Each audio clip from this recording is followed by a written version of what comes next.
Quisiera pedirte que abrieras tu Biblia allí al pasaje que leímos hace un momento, de Éxodo capítulo 13.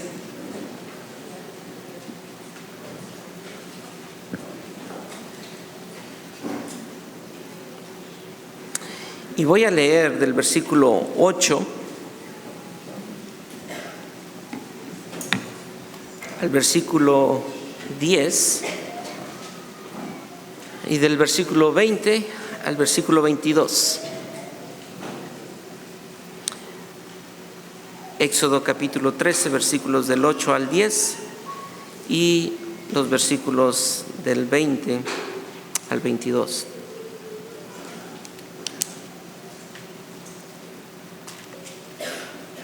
Estamos ya avanzando en este estudio del libro de Éxodo. Este es el sermón número 15 y ya estamos avanzando bastante. Estamos llegando casi a el segundo bloque del bosquejo de Éxodo, pero gracias al Señor. Así que hoy te pido que prestes atención a la bendita palabra e inerrante palabra de nuestro Dios. Y dice así: y lo contarás en aquel día a tu hijo, diciendo: se hace esto con motivo de lo que Jehová hizo conmigo cuando me sacó de Egipto. Y te será como una señal sobre tu mano y como un memorial delante de tus ojos, para que la ley de Jehová esté en tu boca. Por cuanto con mano fuerte te sacó Jehová de Egipto, por tanto tú guardarás este rito en su tiempo de año en año. Versículo 20. Y partieron de Sucot y acamparon en Etam, a la entrada del desierto. Y Jehová iba delante de ellos de día en una columna de nube para guiarlos por el camino, y de noche en una columna de fuego para alumbrarles, a fin de que anduviesen de día y de noche. Nunca se apartó de delante del pueblo la columna de nube de día, ni de noche la columna de fuego. Nunca había tenido tanto dinero en mis manos.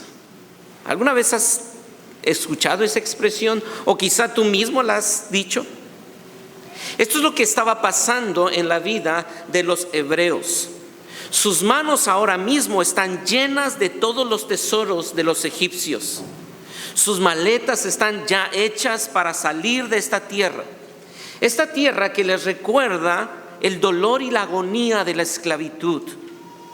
Muchas de las espaldas de los padres de familia y de las madres llevaban las marcas de la tortura que los capataces egipcios habían puesto sobre ellos.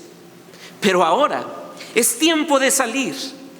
El Dios de Abraham, de Isaac y de Jacob se ha manifestado de una forma extraordinaria para que los egipcios pudieran salir haciendo un éxodo. Pero la manifestación del Dios de Abraham, de Isaac y de Jacob no solamente era para que pudieran salir, sino para que hebreos y egipcios pudieran conocer al Dios verdadero, que ellos vieran el extraordinario poder. Y la forma en que el Dios eterno lo hizo fue enviando 10 plagas. 10 plagas. La última es la más fresca en la mente de estas familias. Esa última plaga, la muerte de los primogénitos. Esa fue la plaga que destrozó la vida de los egipcios. Y destrozó la vida y la sociedad de los egipcios en todos los sentidos. Porque fue el golpe certero y contundente. Fue el golpe final de esa guerra. Una guerra que comenzó cuando Faraón declaró que no dejaría ir al pueblo. Recordarás tú que en el capítulo 4, versículo 22, se lee de la siguiente forma: y dirás a Faraón, enviando Jehová a Moisés, diciéndole, y dirás a Faraón: Jehová ha dicho así, Israel es mi hijo, mi primogénito. Ya te he dicho que lo dejes ir para que me sirva, mas no has querido dejarlo ir. He aquí, yo voy a matar a tu hijo, tu primogénito. Antes del inicio de las 10 plagas, Dios había dicho esto porque Faraón había levantado su mano contra Dios y no había querido obedecer, y comienza la guerra entre Faraón y Jehová. Y este golpe final de la 10ª plaga fue el golpe certero y contundente. Y esta plaga, la última, produjo en la vida de los egipcios una desesperación, un dolor, un frenesí que llevó a tomar decisiones, y ellos mismos condujeron al pueblo de Israel hacia afuera y les entregaron absolutamente mucho de sus bienes. Pero también esta 10ª plaga hizo ver a los hebreos, a estos descendientes de Abraham, que la razón de su salida no era su poderío militar, no era su estrategia en la conquista, no era su poder, su grandeza. La razón de que hoy están dando el primer paso para salir de Egipto con las manos llenas de riqueza, las maletas llenas de todos los bienes de Egipto, no era lo que ellos habían hecho, sino lo que la misericordia de Dios había hecho en sus vidas. Era por la fidelidad de Dios a su pacto, era por la gracia del Dios eterno. Esa era la razón de su salida. Pero este Dios que es fiel, que ha destrozado al imperio egipcio, pero que ha sacado a su pueblo, este Dios que es fiel a su pacto, conoce a su pueblo y conoce sus debilidades. Puedes leer el versículo 17 del capítulo 13. Y mira la segunda parte. Bueno, leamos el versículo 17. Y dice: y luego que Faraón dejó ir al pueblo de Dios, no los llevó por el camino de la tierra de los filisteos que estaba cerca, porque dijo Dios, para que no se arrepienta el pueblo cuando vean la guerra y se vuelva a Egipto. ¿Qué conocimiento tenía Dios acerca de su pueblo? ¿No habían visto ya todo como para confiar ciegamente en lo que Dios había hecho y en lo que Dios iba a hacer? ¿No era ya acaso suficiente evidencia para que no hubiera temor en ellos, para que no hubiera olvido en ellos? Sí, era suficiente. Pero la naturaleza de este pueblo que Él conoce, el Dios eterno conoce de su pueblo, conoce sus debilidades. Y por esa razón, el Dios fiel a su pacto, que conoce a su pueblo, provee de lo necesario para que ellos nunca olviden, porque serán olvidadizos a pesar de ver la maravilla de Dios. Y Él les provee de preceptos. Y les provee de estos preceptos que les van a recordar cuál es su identidad como pueblo.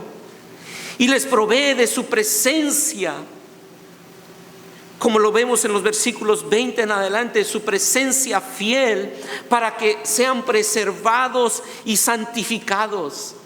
Ese es el Dios que hace un pacto fiel con su pueblo, no porque su pueblo sea el mejor pueblo, sino porque Él ha decidido escoger ese pueblo y hacer un pacto con ese pueblo y decir: voy a estar contigo y te daré todos los medios para que tú cumplas el propósito y llegues a la tierra que yo te daré.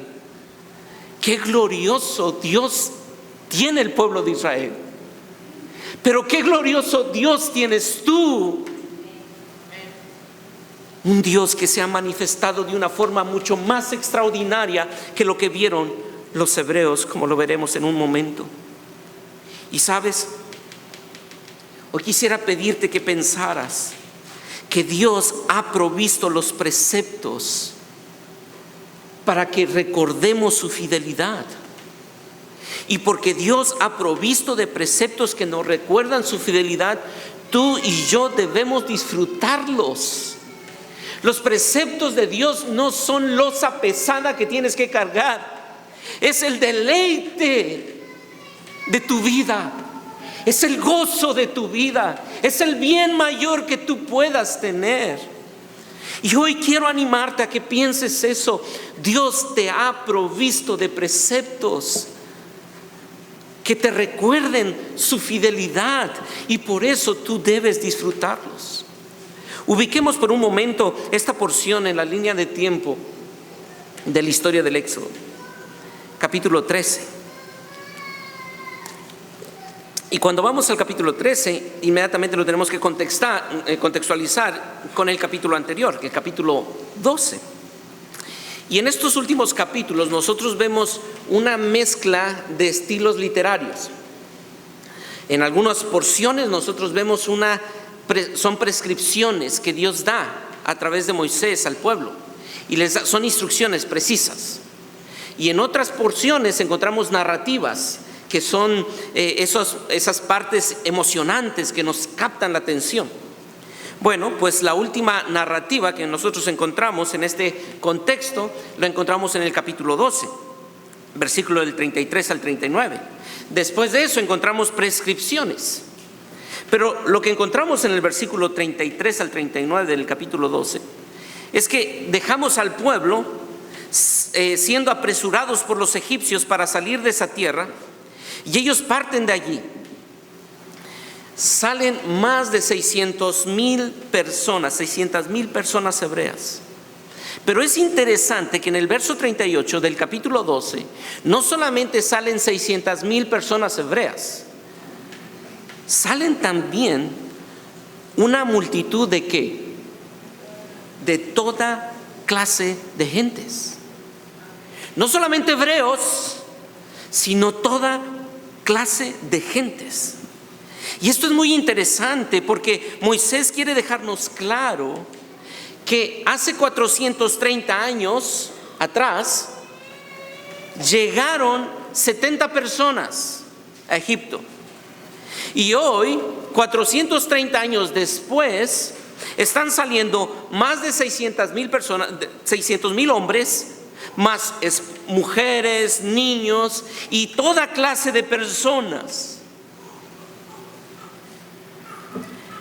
Ellos, estos que están saliendo, descendientes del linaje de Abraham, pero no solamente descendientes del linaje de Abraham, estos que están saliendo hoy, los del linaje de Abraham y todas esas clases de personas, estos están tomando una nueva identidad.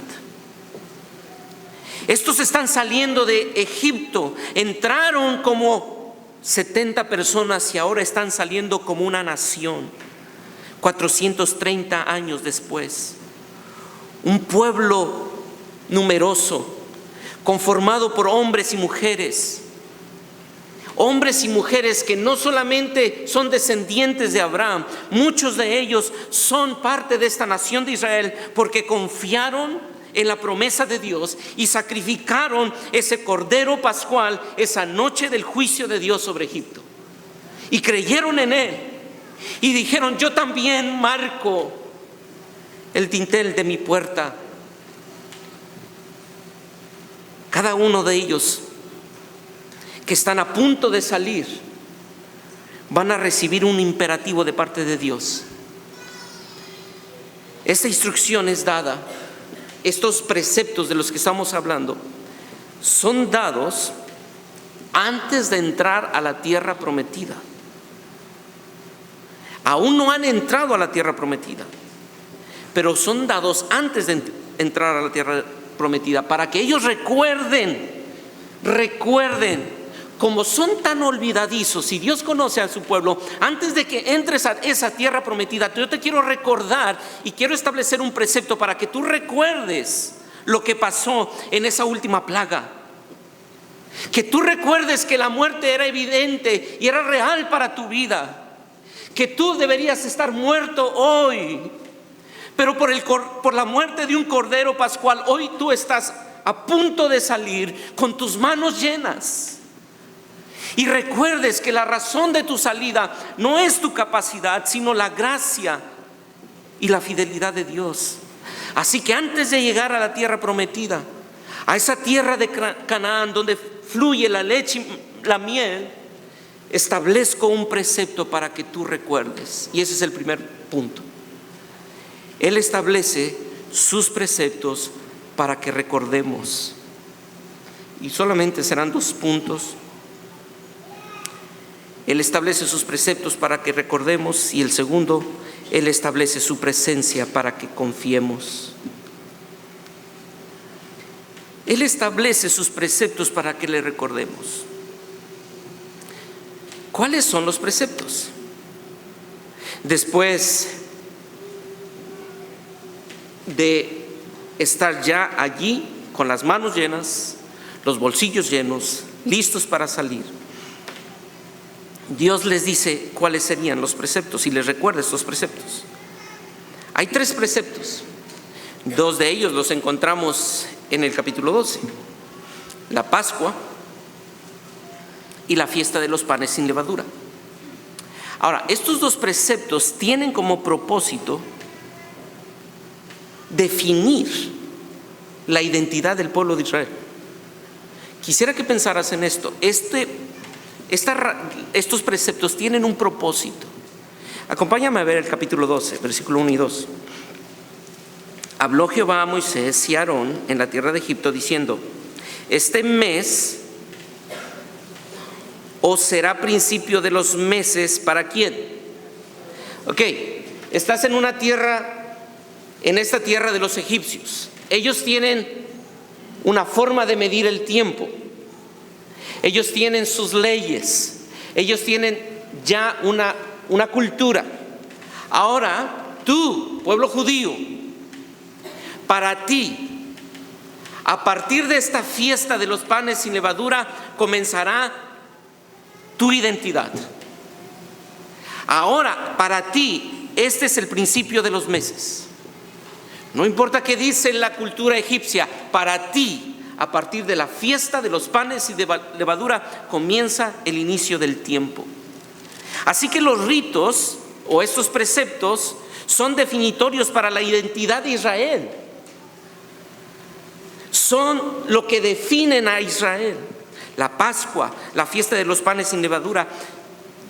Y la Pascua comenzaba el 10º día del mes de Abib y termina el día 14.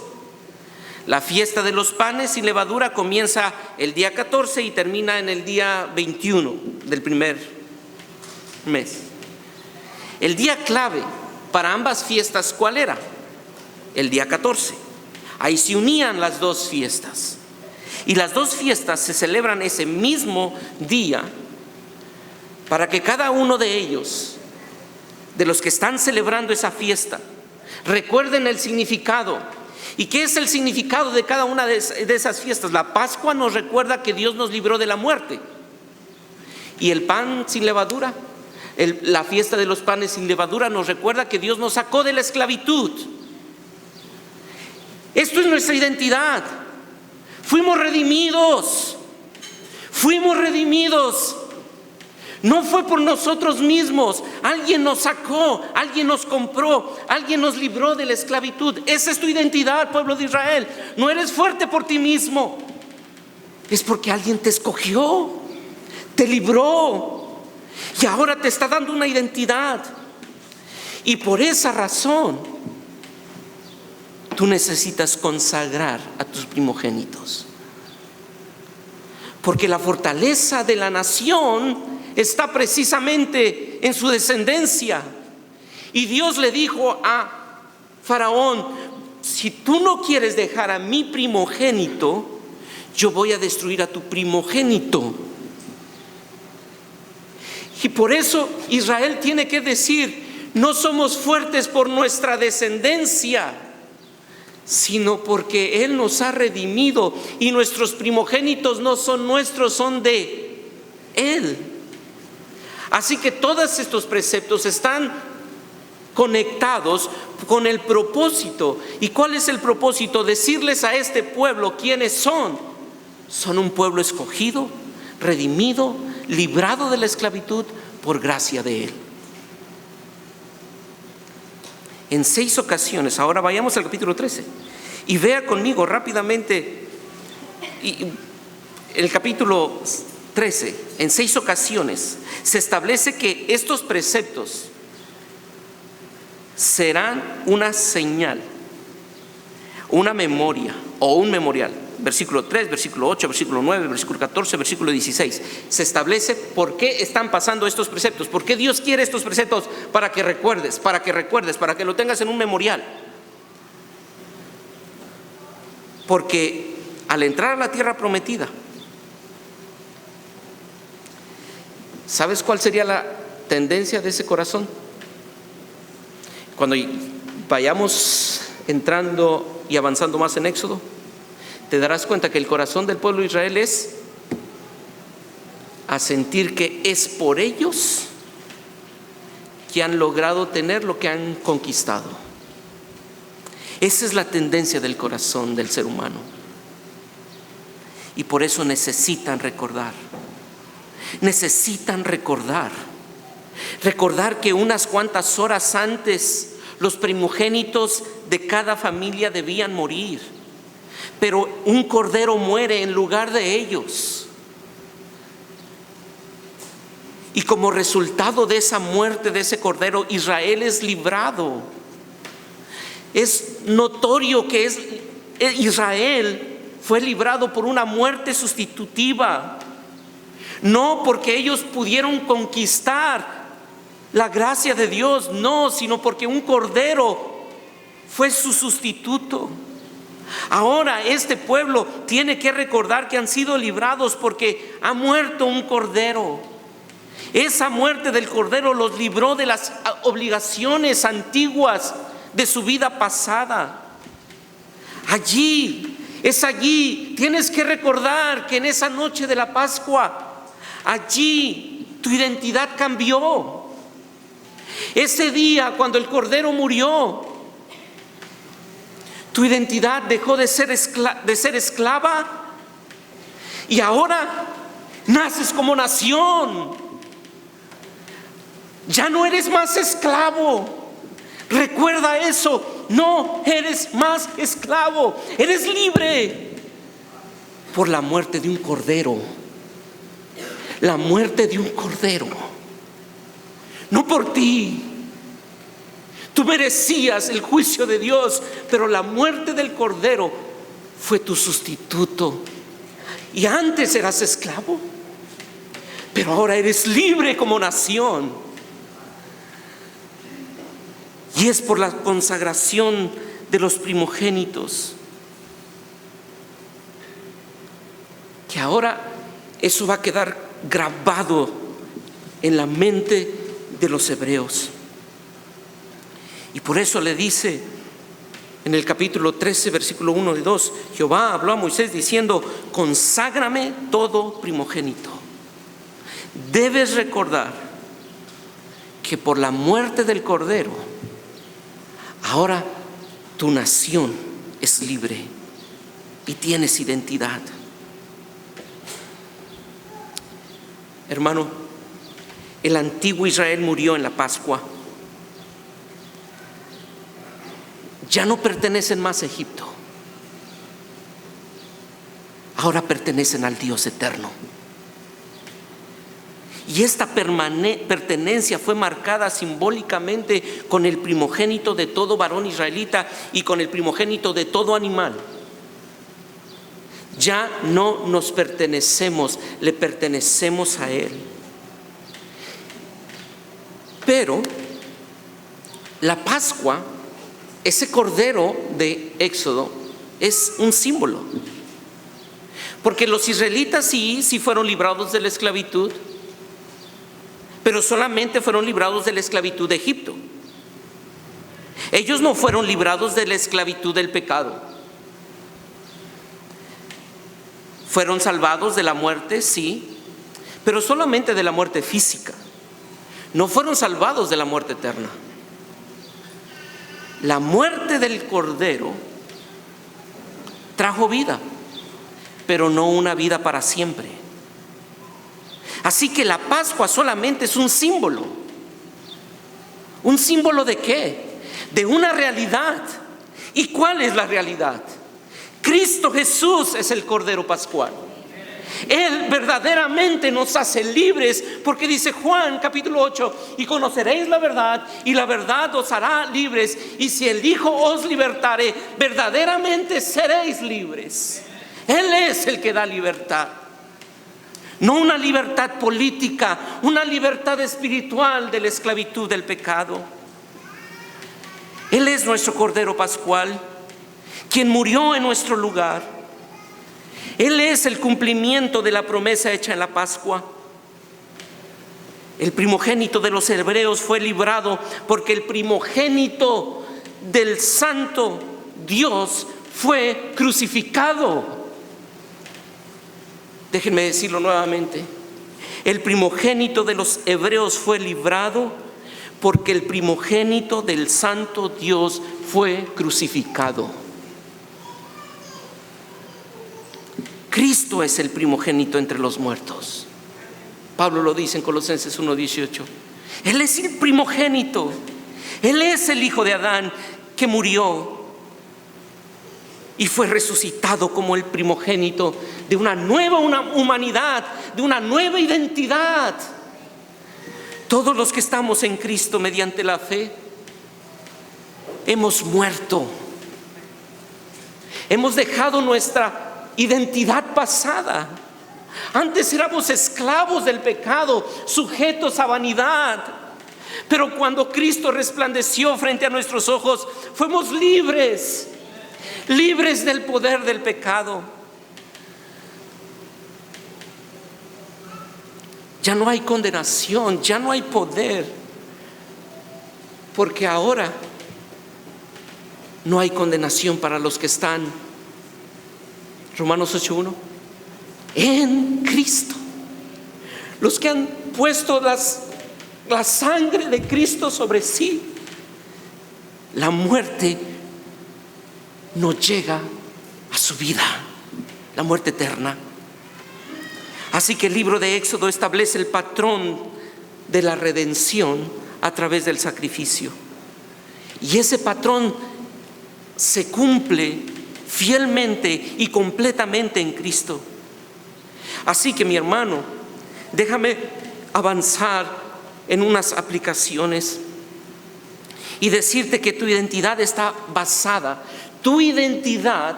en tu libertad. Y es necesario que tú recuerdes eso, mi querido creyente que estás aquí. Porque si tú no recuerdas que tu identidad está basada en tu libertad del pecado, tu libertad perecerá. Es por eso que necesitas recordar que eres libre. Y ese recordatorio lo tienes que tener frente a tus ojos. Y tu vida debe estar enmarcada por esa identidad. Tu identidad está basada en tu libertad. No hay otra cosa que te dé identidad. Ahora eres libre. Israel, vas a salir de Egipto y vas a tener estos preceptos que te recuerden que eres libre. Eres libre, Israel, no eres más esclavo. Ahora creyente, todo eso era sombra. Ahora que nosotros tenemos la plenitud, Cristo Jesús, Él te ha hecho libre. ¿Libre de qué? No de la opresión política, no de la opresión familiar, no, te ha hecho libre de algo más grande que eso, la libertad del pecado. Ahora eres libre, libre del pecado. Y ahora puedes vivir con base en eso. Tu identidad está en que eres libre. ¿Quién eres? Un libre. Luis, ¿pero qué tiene que ver eso? ¿Qué tan importante puede ser eso? Porque hoy mismo luchamos precisamente con eso. No sabemos quiénes somos y andamos mendigando lo que este mundo nos dice que debemos ser. Y creemos la mentira de este mundo materialista y occidental que nos dice: si tú no tienes, no vales. Y ahí está tu identidad. Si tú no logras grandes cosas en la sociedad, eres simplemente una basura. Y arraigamos nuestra identidad en nuestra edad, en nuestros recursos, en nuestras relaciones, en nuestros logros profesionales. Esos son los valores de Egipto. Esos son los valores de nuestra vida anterior. Y con facilidad, al igual que el pueblo de Israel, deseamos regresar a esos valores. Y esta condición caída es la que nos recuerda la importancia de hacer memoria de nuestra identidad. 3 ritos tienes que tener: la Pascua, la fiesta de los panes sin levadura y la consagración de los primogénitos, para que no te olvides quién eres. Y es por eso que tú y yo necesitamos esos preceptos para recordar que somos libres. Haz memoria de tu identidad, mi querido creyente, trayendo a tu mente y poniéndolo frente a tus ojos el precioso evangelio de nuestro Señor Jesucristo cada día. Que no vales por tu posesión.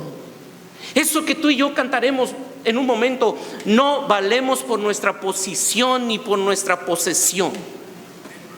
¿Crees eso? ¿Y por qué cuando ves que alguien prospera o ves que no te tratan como tú te imaginas que deben de tratarte, hay tanta rabia en tu corazón por tu naturaleza caída? Pero hazle recordar a esa naturaleza caída: eres libre. Tú no vales por eso. No vales por el aplauso. Vales por lo que Cristo hizo en la cruz del Calvario. Es la sangre de Cristo que te ha justificado. Pero déjame decirte algo más que vemos con claridad en este pasaje. ¿Te diste cuenta que la intención, versículo 8 del capítulo 13, que la intención de esas ritos o preceptos era que el padre de familia hiciera partícipe a sus hijos de esa redención? Las familias no eran simplemente espectadores, no, participaban de eso. ¿Por qué? Porque esas futuras generaciones deberían saber de dónde habían sido libertados. Mientras se celebraba la fiesta de la Pascua, debería inculcarse y poner en la mente de sus generaciones que ellos eran libres por la obra del sacrificio de un cordero pascual. Así que el éxodo debía ser una realidad palpable para esas futuras generaciones, algo que no debían olvidar, porque sus padres se lo recordaban cada mes. Cada mes: hijos, vamos a celebrar, vamos a recordar. Nuestra identidad no está en nuestra grandeza, nuestra identidad está en lo que el Cordero Pascual significó para nosotros. Una pregunta: ¿saben nuestros hijos por qué nos reunimos el día de hoy?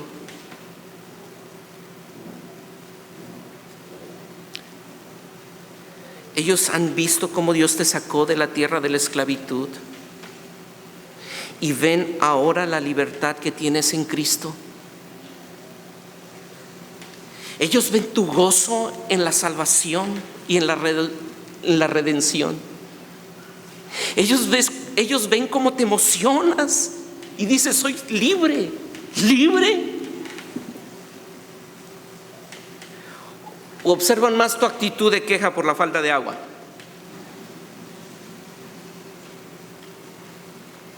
¿O porque no valoran tu trabajo? Ellos observan y ven que venir a esta reunión es motivo de gozo. O ven que es una carga religiosa que debemos de cumplir para que no nos vaya mal en la semana, mijo. Porque que Diosito nos libre si no vamos. ¿Qué es lo que ellos están viendo? ¿El gozo de los preceptos de Dios o el legalismo de una vida religiosa? Pero este pasaje no solamente nos muestra que Dios nos deja estos preceptos para recordar su fidelidad. Quisiera pedirte que ahora avancemos y veamos cómo el pueblo de Israel recibe una evidencia clara de la presencia fiel de Dios en sus vidas. Capítulo 13, versículos del 17 al 22. Punto número 2. Él establece su presencia para que confiemos. Él establece su presencia para que confiemos. Y déjenme recordar la proposición. Porque Dios ha provisto de preceptos que nos recuerdan su fidelidad, debemos disfrutarlos. Número 1, Él establece sus preceptos para que recordemos. Y Él establece su presencia para que confiemos. Cuando llegamos a estos versos del versículo 17, aquí encontramos una porción de la narrativa. Y es interesante porque aquí ya están saliendo.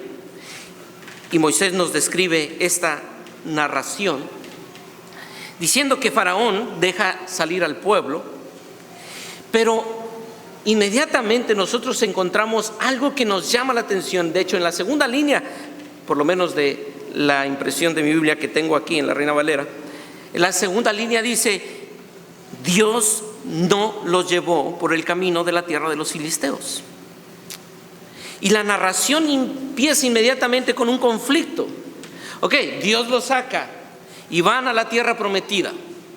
Y la primera cosa que nos dice Moisés cuando nos va a decir cómo va a ser el camino es: Dios no los lleva por donde ellos pudieran suponer que iban a ir.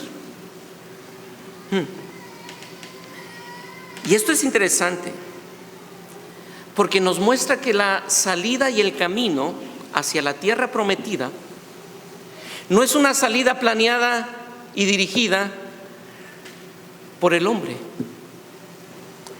Es una salida dirigida por el Dios sabio, soberano y amoroso. Esto nos deja ver que Dios los lleva por una ruta diferente. No es la más corta, ni la más directa. El camino que podrían haber seguido es por la ciudad de Gaza, pero no los lleva allí porque el caminar por esa trayectoria implicaría enfrentarse con los filisteos. Y Dios no los lleva por ese camino. ¿Por qué? Porque los filisteos era ese pueblo conquistador de ese tiempo. Ese pueblo que ya había comenzado a conquistar la tierra de Canaán precisamente. Y eran amantes de la guerra. Y difícilmente habrían dejado pasar al pueblo de israelita con más de 1 millón de personas diciéndole: sí, pásale a la tierra que tú dices que te ha dado tu Dios. No, si quieres pasar por aquí tendrías que matarnos, sobre nuestros cuerpos pasarás, Israel. Y Dios, sabio y soberano, que conoce lo que el pueblo de Israel no conoce, que sabe lo que el pueblo de Israel no sabe, los lleva por un camino, porque sabe Dios que el pueblo de Israel aún no está preparado para tal conflicto. Y Dios conoce la falta de fe de su pueblo y dice: si yo los llevo por allí, en vez de clamar y decir: oh Dios eterno, tú nos has sacado de la tierra de Egipto, haz algo con los filisteos, en vez de hacer eso, ¿qué van a querer hacer? ¿Qué van a querer hacer ellos? ¿Recuerdas el verso 17, la última parte? Cuando vean la guerra, quieran volverse ¿a quién? Egipto. En vez de clamar, Dios sabía que en vez de clamar, ¿qué iban a hacer?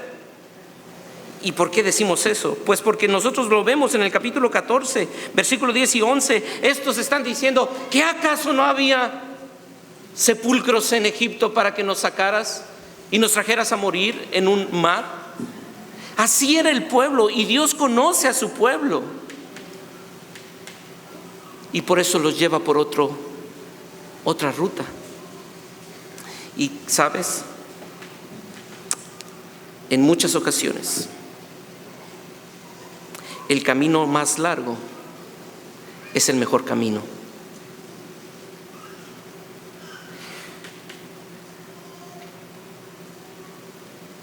Cuando Dios nos lleva por caminos largos,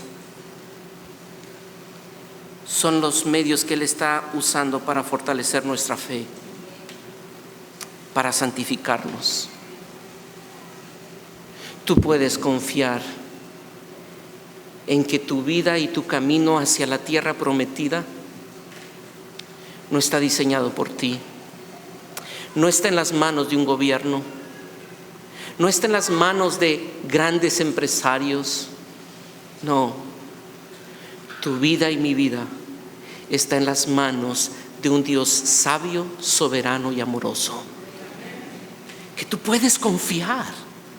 Quizá el camino parece largo y quizá parece tortuoso y sinuoso. Confía, tu vida y tus tiempos están en las manos de Jehová.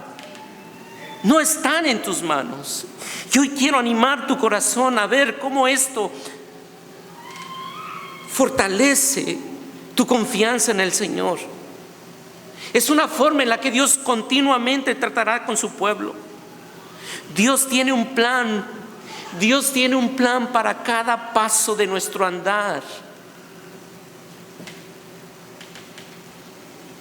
Él no va a desperdiciar un solo centímetro de tu caminar.